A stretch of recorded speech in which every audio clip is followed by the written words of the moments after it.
Je vous ai entendu. Certains m'ont dit en inbox, ils sont venus me parler en inbox, Emmanuel, tu as été très douce, tu as été un peu trop laxiste avec lui. Vous savez, quand vous voulez faire entendre vos idées, il faut aller avec le calme. Peu importe l'attaque que vous pouvez trouver devant vous. Il faut aller avec le calme. Même si ça prend du temps, même si au début, vous êtes affligé, même si au début, par rapport aux valeurs que vous prenez ou par rapport à votre certain réalisme, vous êtes attaqué, fustigé, il faut aller jusqu'au bout de ces idées. C'est des combats que des gens ont menés bien avant moi. Ce combat de comprendre que la prostitution, ce phénomène de sugar daddy, on l'a trouvé avant. On est né et on a trouvé ça là. On n'a rien créé. Ce débat pour ou contre, ou ce truc, oui, je comprends, cette empathie, c'est pas moi qui ai commencé avec ça. Il y a des gens qui ont commencé depuis longtemps, mais qui ont été également fustigés. Vous savez, en Afrique, surtout, tout ce qui est en contradiction avec la morale pose problème. Je l'entends et je le comprends. Mais dites-moi, est-ce que c'est possible? Est-ce que c'est possible de pouvoir conscientiser quelqu'un sans lui donner sans lui donner en fait des solutions? Est-ce que c'est possible? Est-ce que c'est possible en fait de pouvoir dire à une personne qui est habituée à être entretenue et de lui dire du jour au lendemain de partir de zéro et d'aller vendre des oranges? En parlant de partie de zéro, s'il y a un truc qui m'a fait le plus mal dans ce débat, c'est le fait que je n'ai pas rebondir sur ce sujet. Je l'avais en tête et à un moment, j'ai carrément oublié en fait de rebondir là-dessus.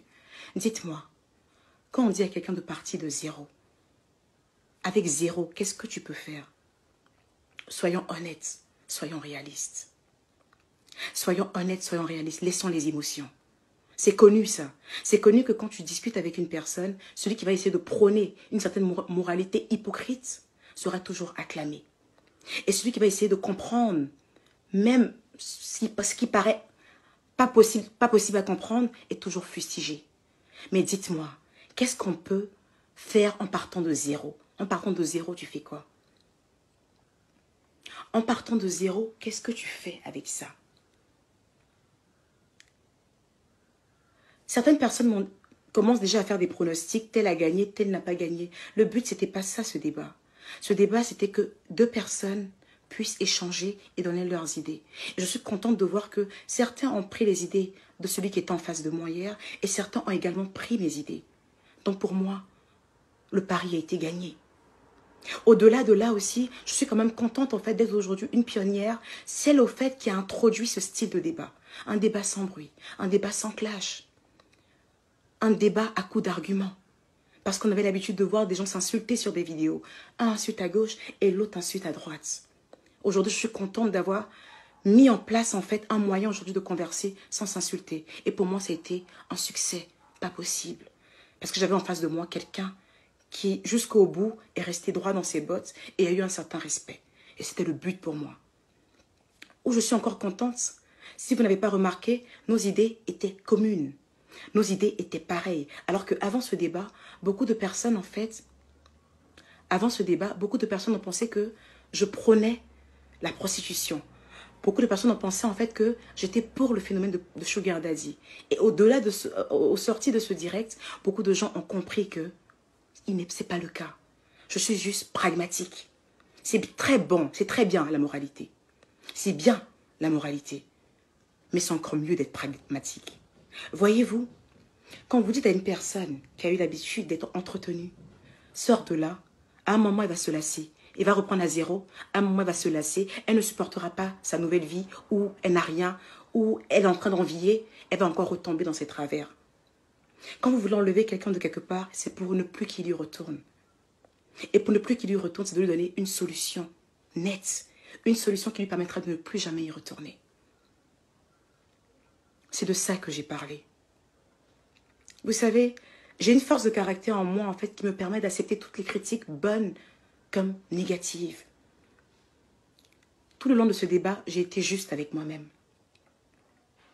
je n'ai jamais prôné le fait que... Après, je l'entends. Certaines personnes ont dit ton argumentaire n'était pas assez convaincant. C'est possible. C'est possible parce que honnêtement, il faut être honnête dans la vie. Quand j'ai regardé ce matin, quand je me suis levée, j'ai regardé à nouveau le direct et je me suis dit, oh là j'aurais pu lui dire tant, là j'aurais pu lui dire tant. Ça s'appelle les aléas du direct. Je n'ai jamais affronté quelqu'un en direct et être suivi par près de 87 000 personnes. C'était une première pour moi. C'était une première pour moi en fait. Je n'ai jamais affronté ce genre de choses. Vous comprenez? Et même moi, quand je regardais la vidéo, je me suis dit, mais le mec, il parle de partir de zéro.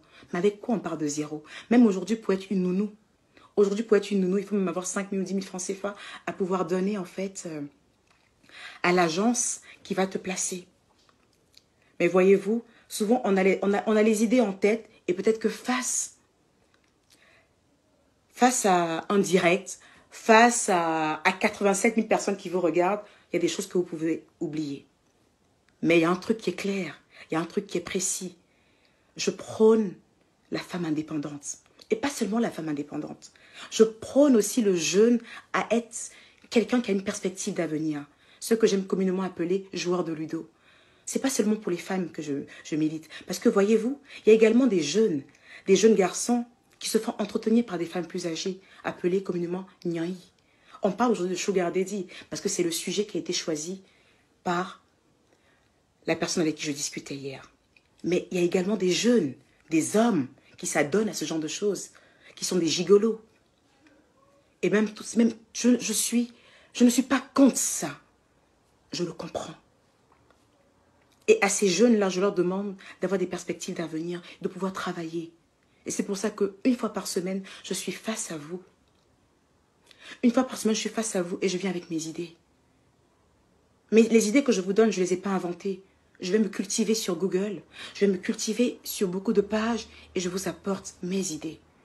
Le but pour moi, hier, n'était pas de sortir avec une couronne sur la tête. Cette couronne, je la porte tous les jours. La couronne sur la tête, je la porte tous les jours parce que j'arrive à faire 7 heures de sommeil.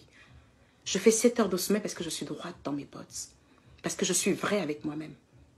Et quand tu es vrai avec toi-même, tes 7 heures de sommeil, tu les fais. Quand j'entends hier, dans le dialogue que j'ai eu, et qu'on me dit, tu peux en parler, c'est vrai, on te comprend, mais il ne faut pas le dire sur la toile. J'appelle ça une moralité hypocrite. C'est une moralité hypocrite. C'est-à-dire que oui, on comprend, mais on ne doit pas dire devant les gens qu'on comprend. Parce qu'il faut se donner une bonne image. Alors j'accepte d'être la femme qui a une mauvaise image. Mais je resterai droite dans mes bottes. Et oui, je ne condamne pas les femmes qui sont avec des sugar daddy. Je ne condamne pas ces hommes qui se font entretenir par des gigolos. Parce que j'essaye un tant soit peu de me mettre à leur place. Tout le monde n'est pas né avec une cuillère en or dans la bouche. La vie est difficile. On n'est pas dans le pays des bisounours. On est dans